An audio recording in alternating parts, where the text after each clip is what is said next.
Welcome to the Glint Standard. Today we're going to be talking about the oversaturation of AI and how you can establish better practices while using it.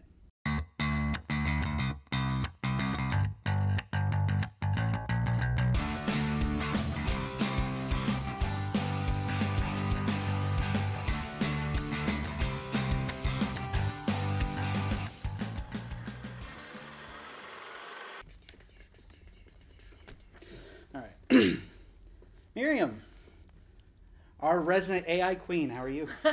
Queen, I will take that. Yeah, I'm great. How are you? Good. So I wanted to bring you in today because today we're going to be talking about the oversaturation of AI. Yeah, for sure. And I think it's a really great topic because we've had some really fun discussions about how we've seen other big businesses use AI, especially over the holidays. So some of the current concerns that I've seen floating around regarding AI is the potential bias for incomplete data. I think that's actually a really interesting one, particularly because when we're using certain AI programs like ChatGPT, or if you're using what's the Gemini? Gemini is the other one. We see a lot of times people take that information, they just run with it. Why don't you tell us a bit more why, in your experience, like that's not a good direction? Well, I will tell you just from the social media perspective. So I love AI, and this is why I'm the queen. Listen, AI is a friend, but that's it, right? Keep your keep your friends close, but your enemies closer. Exactly. So I keep Chatty. That's what I call her. I keep ChatGPT really close. But to say all that, as I'm going in there and I'm putting prompts together and I'm asking for responses and getting all of that information together, if you're not reading completely through stuff, you will miss where there are things, dates, random facts that are included that may be incorrect, right? And again, depending on what version of whatever AI system that you're working with, if it's a free version, then you definitely want to be a little more cautious with the information that's getting pulled or given to you. And on the paid one, doesn't matter. You still want to go ahead and double check it, right? Yeah. For example, if I'm creating a post and I need a little bit of an idea to start running with, for a holiday that's coming up, right? If you don't give the AI the full information as to like today is X day on this year, it's going to pull like, Martin Luther King Day on the wrong date.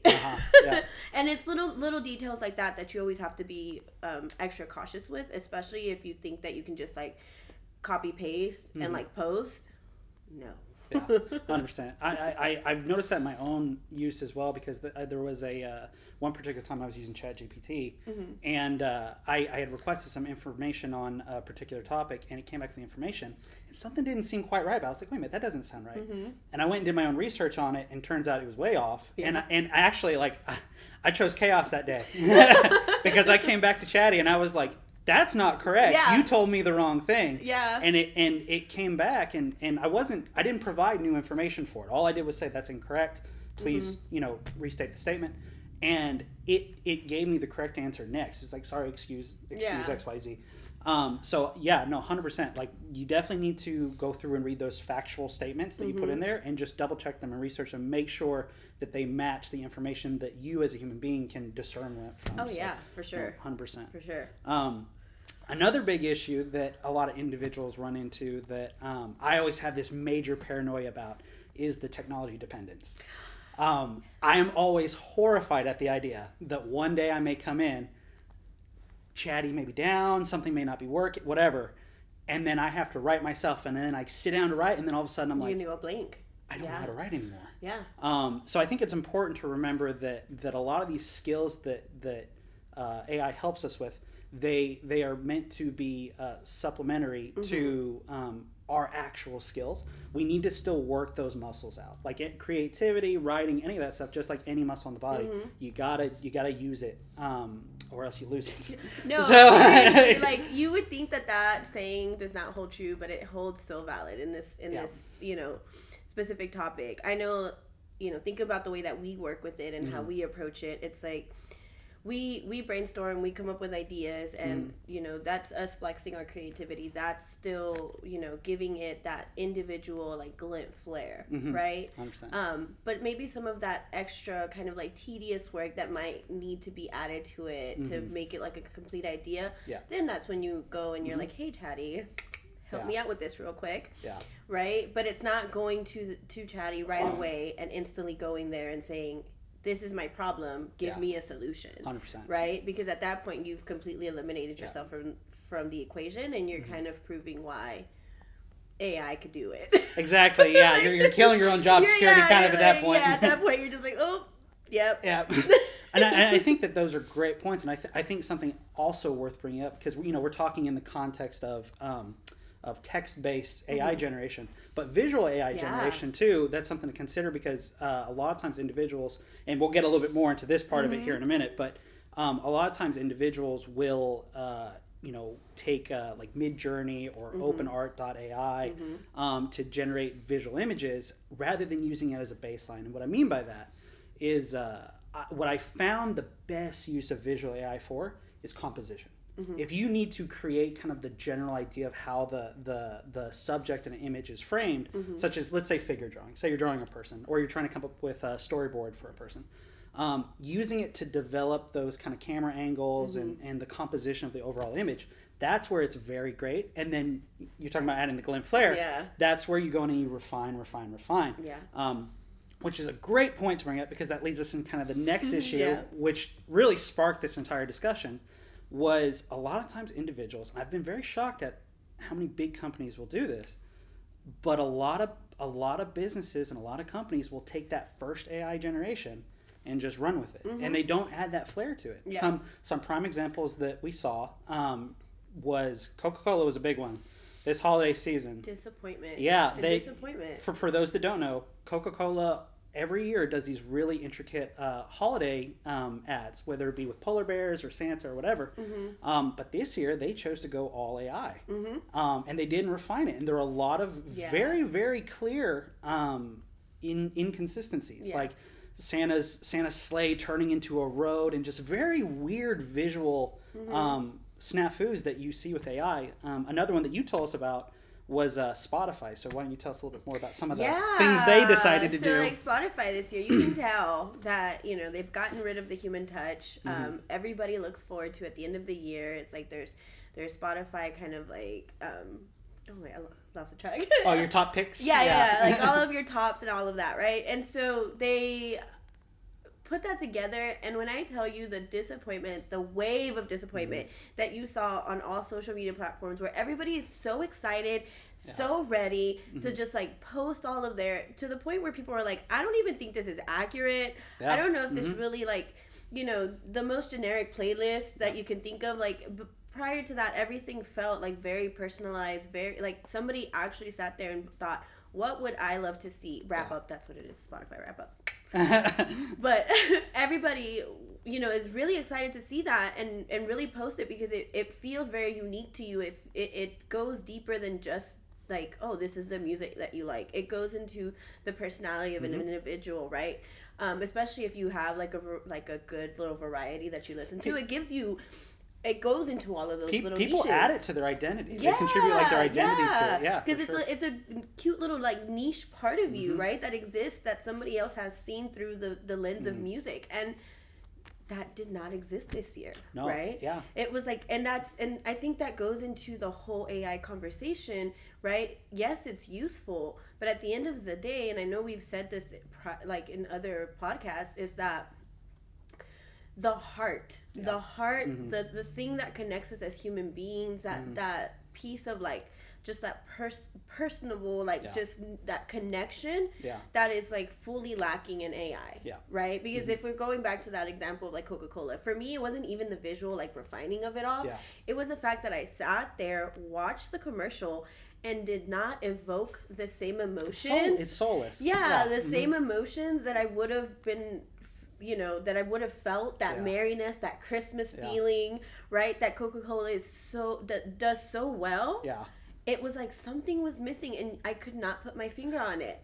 And I think adding to that, I think a great point to bring up, because I think I think like the visual snafus, of course. I think the soul of it is really strong because especially as we, we develop, our marketing capabilities just as businesses like in a capitalist country, I think that there's a lot of this sense of like over consumerism, and Christmas, of course, is notorious for that. Yeah. And so any way that companies can find ways to put some soul back into those advertisements, it's very important because people are going to get very fatigued from it very fast. Yeah. And just like you said, like it wasn't there. Yeah. And you just the magic. To sound as stereotypical as possible, the magic of Christmas wasn't there. Yeah. It was just the consumerism. It wasn't the giving, it wasn't the kid giving the Coke to the police officer or the or like the little family of polar bears, just like that feeling of family, that feeling of holiday, that feeling of like togetherness, just whatever it evokes within you, like none of that was there. It was just Coca-Cola, buy our stuff. And the thing is, like, bigger companies might be able to get away with that. Why? Because they're not going anywhere, right? Coca-Cola is a staple. It's one of those brands that is well known. It's one of those brands that regardless of anything, you're going to go to the grocery store and you're probably going to get it on special, right? Yep, 100%. But when you take a step back and you think about smaller brands, right, that have yet to establish themselves or yet to have that connection, that big of a connection with that much of a demographic, it's a risk that are you willing to take? Yes, you might save money by fully going and using AI and maybe limiting some of the outsourcing that you might have to do with like a creative, right? For sure. But at the end of the day, like, is that risk worth it? Because then is your investment really going to return? Yeah. Right? Yeah. What you paid for whatever. Probably not. Right? Probably not. Right? Because it's gonna turn into just another, just more sound, just another ad that I just scrolled by because there's nothing to it that really pulls me to want to stay like a second longer. For sure. And it's very tempting for small businesses too, I can imagine, just because of the fact that it's Coca-Cola, these are the big boys. Like, we want to be like the big companies, and there's nothing wrong with wanting to emulate, success. Like that's totally fine. However, it's important to kind of see those areas where companies are trying new things and making that dividing line between them trying it because they have the resources to potentially, I don't want to say waste, but potentially, not see the most return on versus a small business that doesn't have that freedom or leeway that a big business has. So that's that's something to take into consideration when you're using AI is just kind of, where do you want to experiment versus where do you want to kind of walk that tried and true path? Yeah. So it's very important to consider both. So I definitely think that that's something worth taking into heavy consideration. Yeah. In any marketing discussion that that you have with staff. And I think this takes us kind of like into our last kind of point, right? Because it's really, nobody is here to be like, oh, don't use AI because no, not at all. Especially like, yes, frequent users as we tend to be, right? But at the end of the day is really assessing and putting a strategy behind where you're using it, right? Because there are certain things where, like, yes, it can make something that would take you hours and it knock it out like that, right? Quicker. And now what? Now you have this free time. Don't waste it, right? Yeah. Where could you use it? Where is your time most valuable? And let's apply it there, right? Like with us, we understand that like the creative, the looking at things from a different perspective, of thinking outside the box, of like coming with like, your lived experiences, my lived experiences, Craig, Aaron, everybody that's part of this agency, like coming together with those perspectives and creating something that's just different, 100%. Right? Is not something that AI could generate, right? We're not there. Yeah. Because again, that's those lived experiences, that connection, that humanity that allows us to be able to build that, to be different. But then again, right? There's certain things that we're like, well, Chatty could do that. Yeah, but think about it. Think about, if we're talking about the spectrum of like cost reward, what resources are you wasting by not implementing that into the discussion or the creative, or any aspect of it? Because, like you said, Aaron, you, I, Craig, we all come from very different backgrounds and very, very different experiences. Like we couldn't be, honestly, we couldn't be more of a diverse staff, to be honest with you. So it's you're really throwing a lot of great potential away. Yeah. So I think that's like a great like cap point to all this Yeah. is just that, you know, you don't see it because it's not right there in front of you. But if you can take that moment to like, okay, what kind of team do we have? What kind of environment do we have? And how can we translate that to our creatives? That's where a lot of that success, like that magic really happens. And So. even like, let's take away the whole creative part about it, right? Let's even think about something that's maybe more of a strategic approach of like maybe like sales, right? We know that like Salesforce has implemented a lot of like AI kind of help within you know, their platform, and other similar platforms have done the same, which is all great. But at the end of the day, like, that's just a flow that's going to happen, and just like everything else, people become a little numb to it. They stop paying attention to those emails that come through. They stop paying attention to whatever that comes through. At the end of the day, there's nothing like an actual one-on-one, you know, conversation, communication to really be able to go in, maybe seal the deal. And you need to assess in that flow, like, when would be the best time for me as the person establishing that connection, right? It's not just at the first time at point A, right? What other touch point can I go to where it's also going to be beneficial, and it's also going to be most efficient for my time? Yeah. And like you said, you know, we're not saying don't use AI. There's just like anything in this world, there's pros and cons to it. It's just one of the cons to just be aware of is that AI can breed complacency. And complacency is like mold. It will spread, and you won't know about it until you pull up the floorboards, and you're just like way too late. Like, oh, You're like, oh God, what's Throw happening? it all away. So, but that was a great discussion, Miriam. I appreciate you coming in and talking about it. And you know, to everybody out there, I hope that you have success in your AI endeavors. Like I said, we encourage you to use it, but there is a healthy balance. Yeah. So, if you enjoyed this conversation and you want to see others like it, be sure to check us out. More Glint Standard podcasts. We're available anywhere podcasts can be streamed or viewed. And you can also follow us on all social media platforms. So that's been the Glint Standard. We'll see you guys later. Thanks for watching this episode of the Glint Standard. You can see more episodes here, or click the logo below to follow our channel, and please hit the thumbs up if you like this episode.